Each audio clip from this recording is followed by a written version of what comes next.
Here is a sikha of the Lubavitcher Rebbe, a continuation of what we were learning yesterday. It's on the holiday of Yud Shvat. Yud Shvat is a Chabad holiday, and because Chabad has taken on themselves to waken all the Jews in the world, and through them to waken the whole world up to what is their responsibility and how to make the world a ultimately better place, the best place possibly. So this is a very important holiday for everybody. Yud Shvat is the date that the previous Lubavitcher Rebbe, the sixth Lubavitcher Rebbe, Rabbi Yosef Yitzchak, he passed away, and 1 year later his son-in-law took over and began the movement, continued the movement of fixing up the world and preparing the world for Mashiach and bringing Mashiach and doing the work of Mashiach. So the Rebbe attached this to the portion of the Torah week. One of the main messages that Chabad brings to the world is the only thing that will save the world is the Torah. And it has to be the Torah in its pure state. In other words, as the rabbis interpreted it in the Talmud and in the halachas and the laws. And that's the only thing that's going to save the world. Anything else won't do the job. It'll only make confusion and strife and war and difficulty. So it has to be according to the Torah. Not only in a general way, but also in an individual way. Every single person's life, day to day, moment to moment, can be directed by the teachings and the ideas of the Torah, and especially the Torah portion that's read in that week. You know that the Jewish people have been reading from the Torah publicly for 3,320 years, since it was given on Mount Sinai. The Jews have been reading from the Torah in public non-stop. That immediately disproves and makes foolish all those people that say that the Torah, the Jewish people, they lost the Torah, was changed, because it's been read without any interruption. And if you ever attend a what they call an Orthodox synagogue, in other words, a real synagogue, when they're reading the Torah on Shabbat, as you'll see that one mistake is not tolerated. Even the smallest mistake, someone will always correct some mistakes. Some people even go to synagogue just in order to correct the reader. It's such a pleasure to correct people that they go just to correct people, the reader. And the reader has to be aware of this, and to be a strong person and be willing to be corrected, and not to be mad and not to take it out on his family and etc. when he goes home, and to really prepare the portion, the reading correctly so that he doesn't make any mistakes. So the Torah, it's the same Torah for 3,300 years, and it's been trying to teach the Jews, bring the Jews lessons on how to be better people and better Jews and better human beings and better creations of the Creator, and to also to better the entire world around them. So we can learn from every idea. Last time we had a class, we discussed what we can learn from the fact that the Jews took a sheep to their houses for 4 days before they sacrificed it, that there has to be bravery, defiance. Then after that we learned about the importance of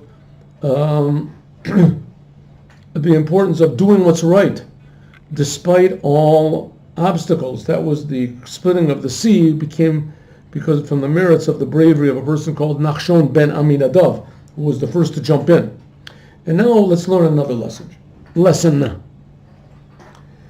Kavod Kadush's Morichami Admor, the previous Lubavitcher Rebbe, my father-in-law, this is the Rebbe writing this, Masbir explained Be'achad mi Mamorov, in one of his speeches, at the Hevdel, the difference between Sug Mesirat Nefesh Shel Rabbi Akiva and the Sug Mesirat Nefesh Shel Avram Avinu. The difference between the self-sacrifice of Rabbi Akiva and the self-sacrifice of Avram Avinu. What is this idea of self-sacrifice? Judaism is based It's based on self-sacrifice. That's the fuel of Judaism. The first Jew was a person called Abraham, and I think I mentioned this before. When I read the story of Abraham in the Jewish Bible, I was astounded at the lack of biblicalness. Usually, a biblical character is supposed to do miracles. He's supposed to have a tremendous success and crowd and draw people around him. And to have a message to give over, to tell people how to get into heaven, how to avoid hell. That's biblical characters. That's religious characters in general. Abraham didn't have any of those. You read the story of Abraham, at least as it appears face value, you see that he did not do any miracles. He did not even mention heaven or hell. He didn't give any lectures about what he expected people to do. He didn't have any rituals that he gave over. And he didn't even succeed. And maybe you can say, most astounding of all, God promised him the land of Israel, Eretz Canaan. And he also promised him that his children would be like the sand on the sea and the stars in the sky, which, at first glance, don't really seem to be much of a payment for Abraham's amazing work. So it's nice to have a nice big country, but you see the land of Israel, in fact, is surrounded by enemies. And what difference does it make to Abraham if he has children like the stars in the sky? What good is he going to get out of it? But okay, maybe he'll feel a sense of accomplishment. But the fact is he didn't get those things. And his son didn't get it, and his grandson didn't get it, and even Moses didn't get it. The Jewish people only, and some people say the idea of the Jews being like the stars of the heavens, etc., is only going to be when the raising of the dead. So we see that Abraham worked so hard and he didn't get it. So what exactly makes him the first Jew? He didn't promise anything. What was the religion over there?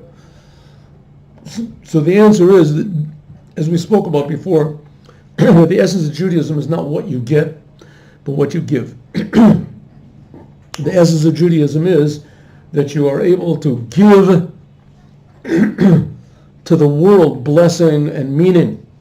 And that is the biggest gift of all, to yourself. That's the biggest gift of all. When a person gives to others and he contributes what his potential is, that makes even more abundance of ability to give, and a bigger abundance also of the ability to contribute. And he finds more and more meaning in everything. So that's only comes from what's called self-sacrifice. In Hebrew it's called mesirut nefesh, giving over your soul. All of the other religions in the world deal with your soul. Improving your soul, making your soul more spiritual, your spiritual powers, your spiritual abilities. It give you improve your soul. And Judaism says, of course, you must improve your soul, but the point of life is not to improve your soul, but to give your soul, mesirut nefesh, to give their soul. So there's a lot of different levels of this giving of the soul. One is the way that Rabbi Akiva did it, and the way that Abraham did it. Abraham gave his soul, in other words, gave all of his will, gave himself totally to the purpose of the world, to the Creator, and so did Rabbi Akiva. Anyone who knows the story of Rabbi Akiva says Rabbi Akiva learned Torah in the time of the second destruction, and when the Romans were ruling and the Romans were killing people. That was their sort of hobby, and especially people who learned Torah. They didn't want the Jews to learn any Torah. And they, something like the communists and like all the others, but they didn't want any Jews to learn Torah. They wanted to destroy Judaism, basically. And Rabbi Akiva gathered people together, gathered children, and then he learned Torah with them. He learned Torah, and he was caught, and he was put into prison, and he was tortured to death.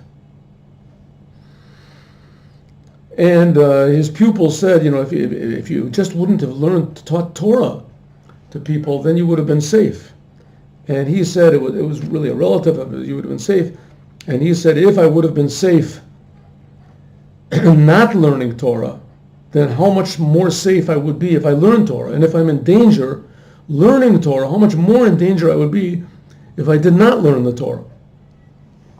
So he was self-sacrificed himself for learning Torah. And when they were raking his body with a rake, they raked his body, and he died in this tremendous. And he said, "Shema Yisrael, Hashem Elokeinu, Hashem Echad." And his pupils said, how can you be thinking about God at such a time? I mean, they're raking your. How can it be? And he said, my whole life I've just been waiting to know if at the last moment of my life I would really be thinking about God, like it says, you should love God with all of your soul, b'chol levavecha, b'chol nafshecha, with all of your soul. Even if someone takes your soul, you should still be loving and devoted to God. A normal person, if they're raking his body, usually curses the people who are raking your body. I mean, you curse them. They don't let you on the plane or something. You curse them out. Or you're going to lose $300. How much more so if you're cursing people if they're God forbid, they're killing you. You think about anything else except for God. But Rabbi Akiva did not. So it was a tremendous self-sacrifice, and he put himself into this situation by learning Torah publicly, by teaching the Torah publicly. So he put himself. So that was also tremendous self-sacrifice. Which was greater, his self-sacrifice or Abraham? We learn in the Bible that Abraham was put through 10 tests, and he also had tremendous self-sacrifice for God. Which was greater? So it said both of them had self-sacrifice. It's hard for us really to compare one to the other, but the previous Rebbe did. The previous Rebbe was able to because he also had self-sacrifice, and we'll see if his was more like that of Rabbi Akiva or like that of Abraham, the first Jew. We'll see. Rabbi Akiva, sha'af, he desired, he longed, umishtokek, and he wanted, he was striving for, le'iyam asirat nefesh, kishlatzmo. Rabbi Akiva really wanted to give his life for God. He wanted to give his life for God. He wanted to teach Torah also, but he wanted to give his life for God. I mean, after all, everybody dies. Why die in a regular way? You can die with a meaning instead of dying like a squirrel or you die with a meaning, a meaningful purpose.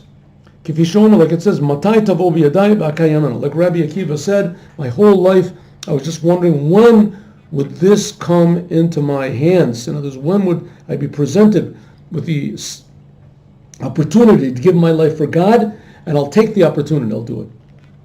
But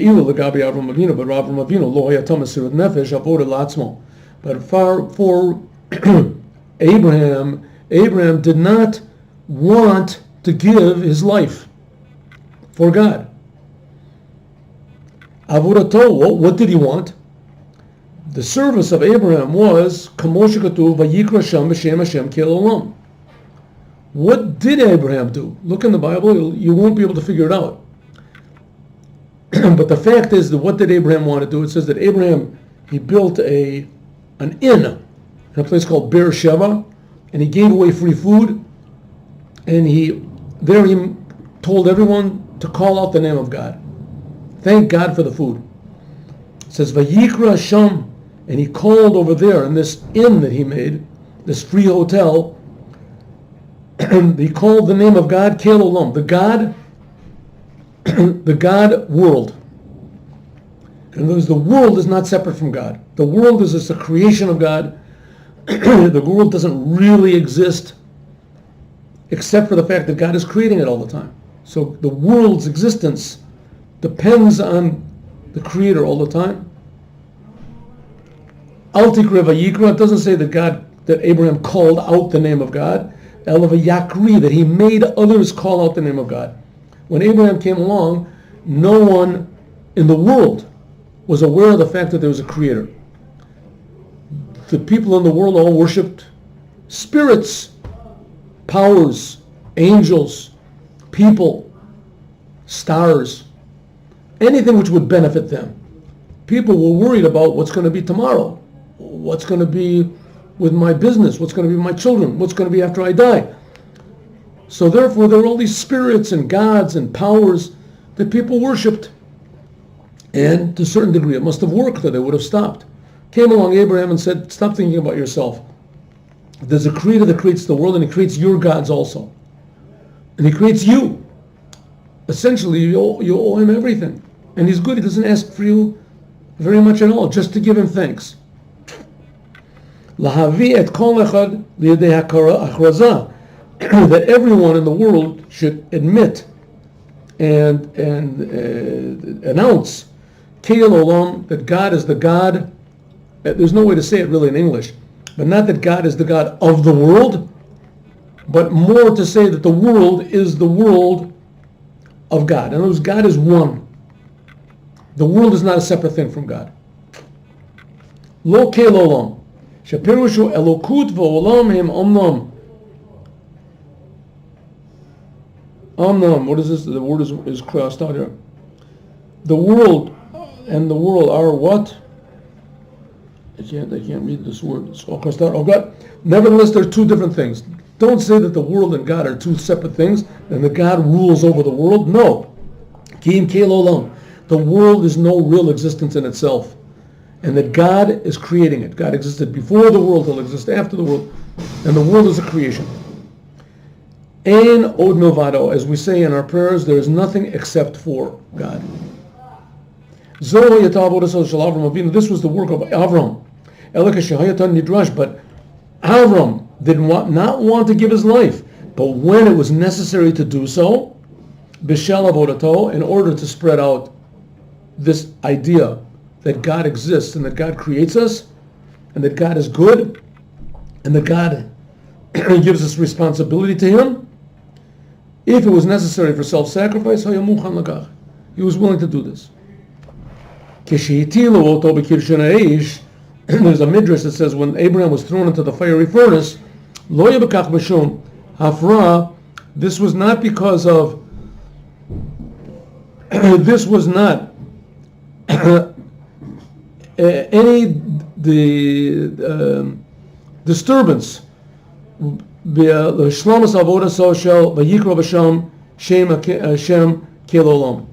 was because Avram was not willing to stop his service, not because Abraham wanted to be thrown in a fiery furnace to show everyone that he would come out alive. Avram did not want to be thrown in the fiery furnace, but he didn't think about it. They said to him, either stop spreading this idea about God is creating, your God is creating our gods, and that nothing exists except for your God, and God is creating everyone, no one can run away from him. Stop spreading this idea, we don't like it, and if you don't stop, we're going to throw you in a fiery furnace. And Avram Avinu said, I sure do not want to be thrown into a fiery furnace, but on the other hand, I'm certainly not going to stop teaching. And so he was thrown in a fiery furnace and he came out alive. That, according to most opinions, was Abraham's first of the 10 trials. B'tzura zaha, similarly, hayata itnaguta shel bal ilula. Similar, this was the previous Rebbe. Rabbi Yosef Yitzchak, it was a similar thing with him. Hu lo haya lahut achrei masirat nefesh. He did not want to give his life. He wasn't searching for it and he didn't desire it. Lo ze haya inyano. That's not what he wanted to do. Inyano vayikra Hashem b'shem Hashem kel olam. He wanted to do the same thing as Abraham. To tell everyone the truth, that God is creating us and that God is good. La'afitz Torah v'mitzvahs, to spread out the Torah, commandments, penimiyat the Torah, the inside secrets of the Torah, Chassidut, minhaga v'hadrachata, and how to conduct oneself and how to act according to the Torah. Zaya inyano, this is what the previous Rebbe did. U'l'shem bitzuo, and in order to carry out this, lo nirta, he was not afraid, mishum hafra'ah, from any disturbance. Nothing, not even all the communists could stop him. He was put in prison, he was sentenced to death, he was tortured.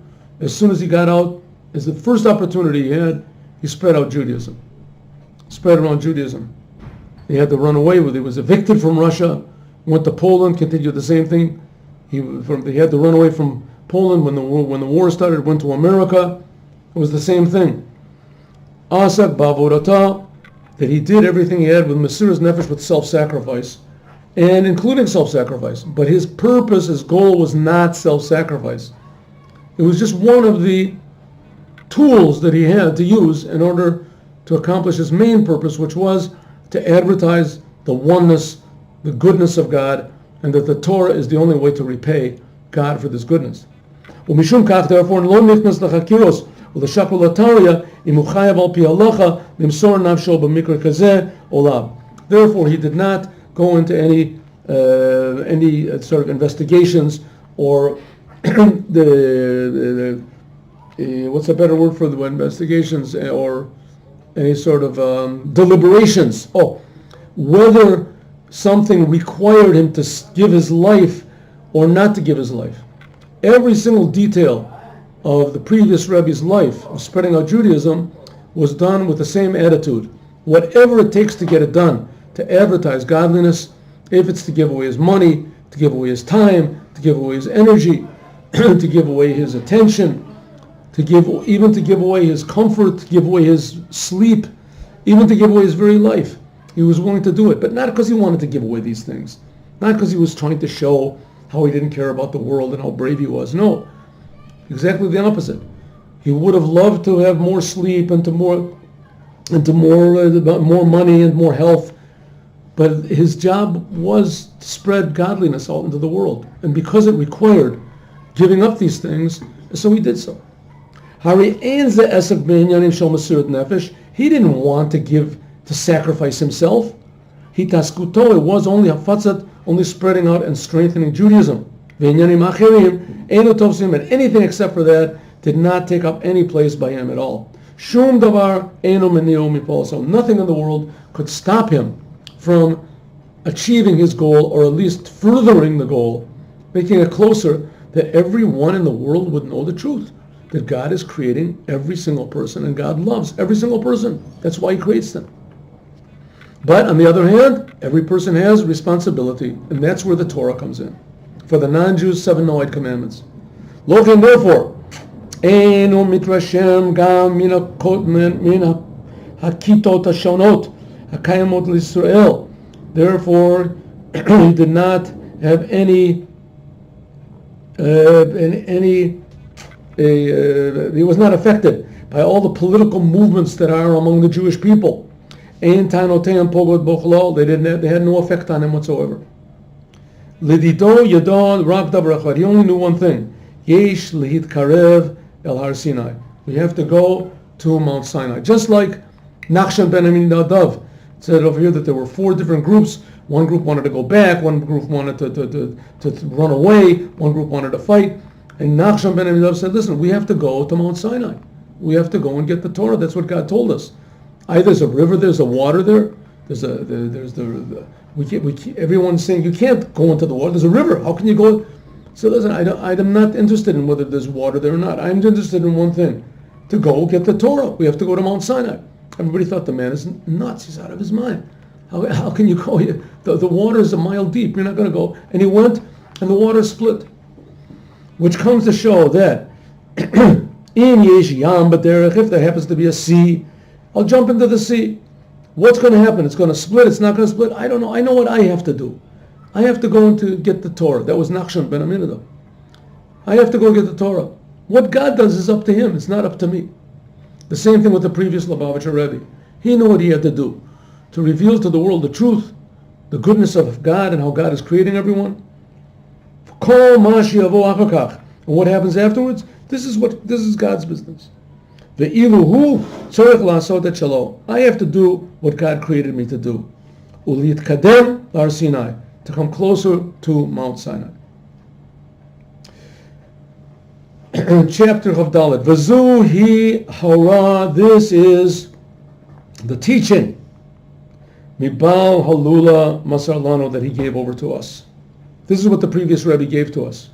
L'kol elo tzorchim leichin atmam legulatida. To all those people that have to prepare themselves for the future redemption. And like I explained several times, it's from a sikh of the Rebbe. What is this idea of the future redemption? The Mashiach, the Geula, The Rebbe explained, and I'll say it again, that it's like taking a small twig, a tree that's just beginning to grow, an apple tree, and putting a bucket over it so it can't receive water or air or sunlight. So it doesn't grow. It's just wilted, but it's something, it's there. It's in the darkness and it's struggling, but it exists. It exists, maybe gets a little bit of nurture from the ground. That's how the world is in Galus, in exile. A person cannot express his potential. He exists, but he exists on the lowest, most basic level, a very selfish level, only thinking about himself and his own personal pleasures, his own personal existence. He's not really giving anything out. He's not going out of his boundaries. As soon as you remove the bucket from over this twig that's growing, suddenly it starts to grow and it becomes bigger, it becomes greener, there comes leaves, flowers. Flowers have a fragrance, they have a beautiful color. There comes fruits. Fruits have nourishment. There's another color to them. Suddenly there's beauty added.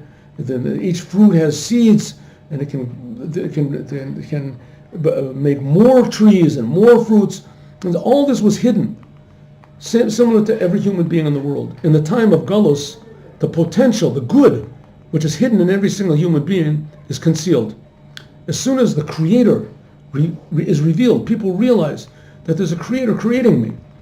Then it's like taking off the pail and revealing the sunlight, revealing the water. The water is Torah, revealing air, nourishment. Suddenly things begin to grow. People have positive ideas. People have positive thoughts. People have positive emotions. People can appreciate one another. People can contribute to the world. We have no idea what a human being is. That's what the future redemption is talking about. That's what Mashiach comes to do, to educate the whole world, to feel the goodness of the Creator, the wonderfulness of the Creator, the light, the water, the air, the beauty of what life is. Okay, this is anyone you want to prepare for redemption.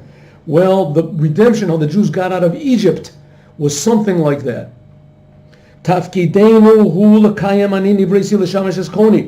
I was only created in order to serve my Creator. It's a Mishnah in Kedushin. Avodatenu hi ohev et habriot makarvim laTorah. We must love every person and make them close to the Torah. Rak zen yanenu v'ashar eno nogia lanu. This is our purpose, and everything else is only secondary at best. Making every creation in the world, beginning with the Jews, our brothers, bringing them to the awareness of who they are and what they are. Asher lekito tashonot, that all these different groups that we talked about, the ones who wanted to go back to Egypt, the ones who wanted to commit suicide, hadolgot b'svorotein, the doglot b'svorotein, that they have these wonderful ideas, political ideas, the religious ideas, the philosophical ideas.